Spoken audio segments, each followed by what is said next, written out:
Advocate Bhudev Mahanandia का अभिवादन स्वीकार किया। साथियों, हम सबको पता है इंडियन डेमोक्रेसी में, भारत का गणतंत्र में यूपी ऐसा एक स्टेट है। यूपी होके ही पीएम निकलते हैं, क्योंकि यूपी भारत का मिनी इंडिया बताया जाता है। जो पार्टी यूपी में दमदार है वो केंद्र में अपना सरकार बनाता है। 2022 यूपी इलेक्शन में ये कयास लगाया जा रहा है, यूपी का इलेक्शन में पैसा का खेल होगा। जैसे बंगाल चुनाव में आप सबको पता है 30,000 करोड़ रुपया खर्चा हुआ था।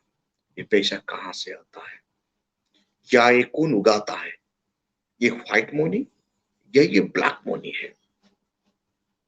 दूसरी तरफ देश में बेकारी समस्या ज्यादा से ज्यादा बढ़ रहा है।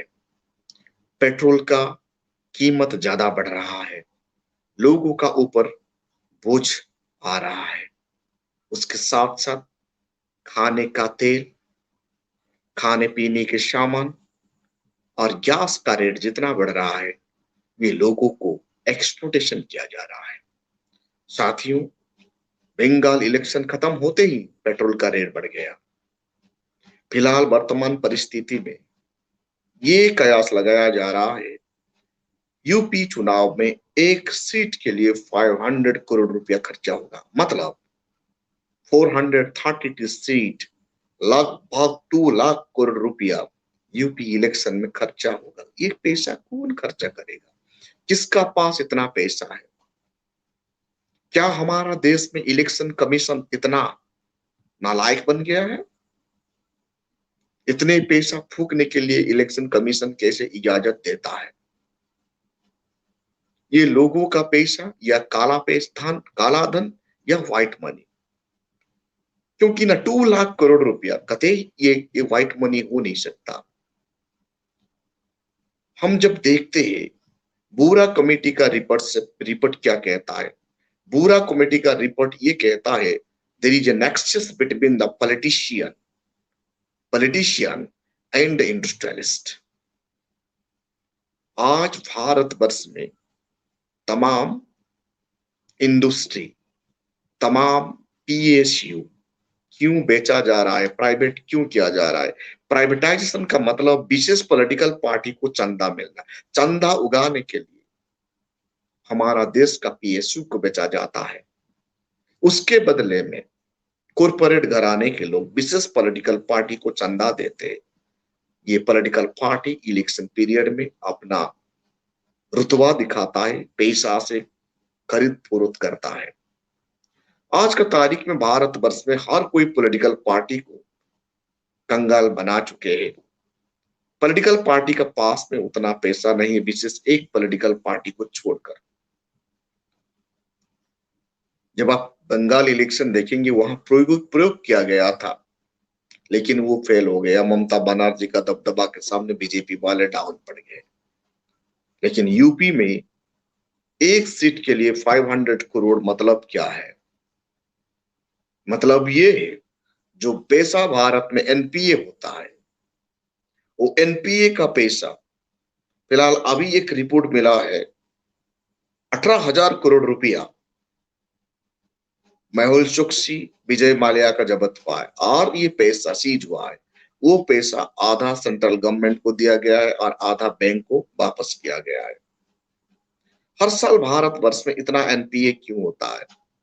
गवर्नमेंट एनपीए के लिए गवर्नमेंट रिस्पॉन्सिबल है और गवर्नमेंट ये कहता है, वो खाता को मैनेजमेंट करने के लिए कहता है, और उसमें जो पैसा मिलता है कॉर्पोरेट घराने से, वो पैसा इलेक्शन में लगाया जाता है। साथियों, ये देश के लिए बहुत बड़ा खतरा है। कब हमारा भारत का सिटीजन इसके बारे में समझेंगे?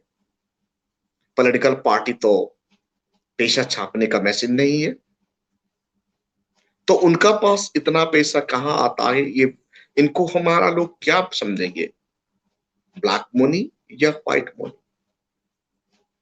ये सब साथियों, ये ब्लैक मनी है। ये मनी इलेक्शन पीरियड में खर्चा किया जाता है, लोगों का वोट खरीदा जाता है। ऐसे पार्टियों से बचना है। ये काम यूपी में बीजेपी वाले करने के लिए तैयार कर रहे हैं। अब इनका पैसा का खेल हो रहा है, लोगों का, जनता का पैसा लूट रहे हैं और इलेक्शन में एक सीट के लिए 500 करोड़ रुपया खर्चा करना मतलब देश को कंगाल बनाना है। वर्तमान सरकार क्या सोचता है, इलेक्शन जीतना ही सरकार का मकसद है। हर सिस्टम को भारतवर्ष में कोलैप्स कर दिया गया है। एग्जीक्यूटिव कोलैप्स है, judiciary collapse, legislature collapse, press media collapse है। इलेक्शन कमीशन सेंट्रल गवर्नमेंट का तोता बन के रह गया है। ईडी सीबीआई सेंट्रल गवर्नमेंट का तोता बन के रह गया है। ओपोजिशन पार्टी का मुंह बंद कर दिया गया है। मतलब 2 लाख करोड़ रुपया खर्चा करके कोई भी पार्टी इलेक्शन वहां खड़ा हो नहीं सकता, लड़ नहीं सकता, क्योंकि एक एमएलए के लिए 500 करोड़ रुपया खर्चा करना ये मामूली बात नहीं है। मतलब वहां कौन जाएगा पार्लियामेंट का अंदर? सिर्फ करोड़पति लोग ही जाएंगे। ऑर्डिनरी सिटीजन पार्लियामेंट का अंदर या कॉन्स्टिट्यूशन असेंबली या आप स्टेट लेजिस्लेटिव असेंबली का अंदर जा नहीं सकते। धीरे धीरे डेमोक्रेटिक ऑटोक्रेट में परिवर्तन हो रहा है। धीरे धीरे भारत का डेमोक्रेसी गरीबों के लिए नहीं, अमीरों के लिए बन रहा है। और देश का संपदा को बेचने का मतलब आप ये पता चल रहा है। साथियों, भारत का तमाम सिटीजन इसके बारे में कम से कम कॉन्शियस होना चाहिए, क्योंकि हमारा इलेक्शन प्रोसीजर ये कहता है एक एमएलए इलेक्शन के लिए उनका खर्चा लिमिटेड होना पड़ता है। वो कितना पैसा खर्चा किया है वो खर्चा का ब्यौरा कमीशन को देना पड़ता है। लेकिन इतना ब्लैक मनी लोगों को बांटा जाएगा, शराब पिलाया जाएगा, मटन खिलाया जाएगा, तो उसको वाच करने के लिए हमारा कमीशन क्या चुपचाप बैठ के देखते रहेगा? जब ऐसा होता है तो ये देश का डेमोक्रेसी के लिए खतरा है और देश का संविधान को ये वायोलेट किया जा रहा है। इलेक्शन इतना एक्सपेंसिव हो रहा है, मतलब हमारा देश के लिए अच्छा नहीं है, डेमोक्रेसी के लिए अच्छा नहीं है। कोई भी ऑर्डिनरी सिटीजन इलेक्शन में खड़ा होने के लिए डरेगा। वर्तमान स्थिति में ज्यादा चंदा उगाने वाला पार्टी सिर्फ बीजेपी ही है। उसके बाद कांग्रेस का नाम निशाना नहीं है, उनको चंदा नहीं मिलता। उसके बाद आम आदमी पार्टी को चंदा मिलता है और बाकी बहुजन समाज पार्टी, इनको जीरो चंदा, इनको चंदा ही नहीं मिलता। ये लोग कैसे लड़ेंगे? क्योंकि ये बीजेपी का चाल है। इलेक्शन इतना महंगी कर दिया गया, कोई ऑर्डिनरी पॉलिटिकल पार्टी इलेक्शन में खड़ा ही हो नहीं सकता, लड़ ही नहीं सकता। इसलिए भारतवर्ष में रहने वाले 85% पॉपुलेशन थोड़ा तनिक ध्यान से सोचिए, क्या ज्यादा पैसा उड़ाने वाला पार्टी इलेक्शन जीत जाने के बाद ये क्या सिटीजन के लिए काम करेगा? या जितना पैसा खर्चा किया है वो पैसा फिर वापस पाने के लिए कोशिश करेगा? कैपिटलिस्ट और इंडस्ट्रियलिस्ट और बिजनेसमैन का काम क्या है?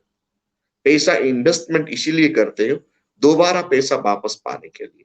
जो पॉलिटिकल पार्टी पैसा इन्वेस्ट करके इलेक्शन लड़ता है, लोगों का वोट पैसा से खरीदता है, वो पार्टी जीतने के बाद वो डेमोक्रेसी और इंडियन कॉन्स्टिट्यूशन के हिसाब से काम नहीं करता, क्योंकि वो जितना पैसा खर्चा किया है उतना 2 गुना पैसा या 100 गुना पैसा उनको मुनाफा कमाना है। इलेक्शन वर्तमान परिस्थिति में एक मुनाफा कमाने का जरिया बन गया है। भारत का डेमोक्रेसी में इतना सन्नाटा क्यों दिखाई दे रहा है? ये सब पैसा का खेल हो रहा है। भारत का सिटीजन अभी नहीं जागेंगे तो कभी नहीं जागेंगे। हमारा डेमोक्रेसी वर्तमान स्थिति में खतरे में है। डेमोक्रेसी को बचाना हर कोई सिटीजन का काम है। संविधान को बचाना हर कोई सिटीजन का काम है। Thank you. ये वीडियो को ज्यादा से ज्यादा शेयर कीजिए और कमेंट कीजिए।